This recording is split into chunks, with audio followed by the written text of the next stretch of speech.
Court ఏం చెప్పింది, వాదనలు ఎలా సాగాయి, దీని తర్వాత కేటీఆర్ ముందున్న ఆప్షన్ ఏంటి, అసలు ఏం జరిగింది పూర్తిగా లాయర్ వివరించారు. ఒకసారి లాయర్ ఏమన్నారో ఒకసారి చూద్దాం.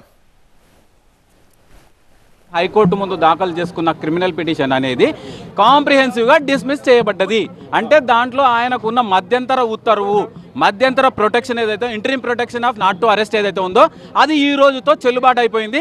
తక్షణం ఏసీబీ ఆయనను అరెస్ట్ చేసుకునే అధికారం, అవకాశం high court anti corruption bureau of తెలంగాణకి ఇవ్వడం జరిగింది. నాట్ టు అరెస్ట్ అనేది కోరుతారు, ఆర్డర్ కాపీ రావాలి కాబట్టి ఇట్స్ ఎ రైట్.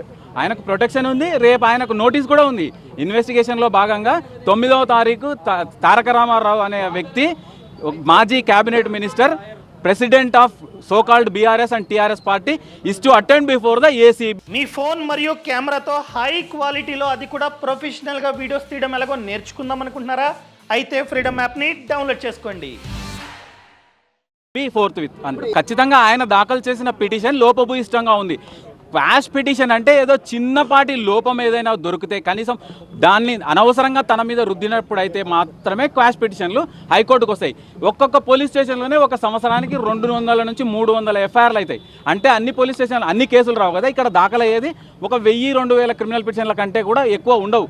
పూర్తి స్థాయిలో ఒక క్యాబినెట్ మినిస్టర్గా, ఒక పార్టీ ప్రెసిడెంట్గా, after accepting 47 crores as electoral bonds, అవి election commission of India disclosed the same news in the form of affidavit before the honourable supreme court. అందులో స్పష్టంగా చెప్పింది బీఆర్ఎస్ పార్టీకి 47 కోట్లు గ్రీన్ కో కంపెనీ చెల్లించింది ఎలక్ట్రల్ బాండ్స్ రూపంలో. ఆ ఎలక్ట్రల్ బాండ్స్ మరి ఎఫ్ఈఓకి గ్రీన్ కోకి ఏం సంబంధం అంటే, ఎఫ్ఈఓ ఫార్ములా ఈ కార్ ఆపరేషన్స్ కంపెనీ ఏదైతే ఉందో అది 3 రోజుల ముందు రిజిస్టర్ కాబట్టి ఒక బుడ్డ కంపెనీ.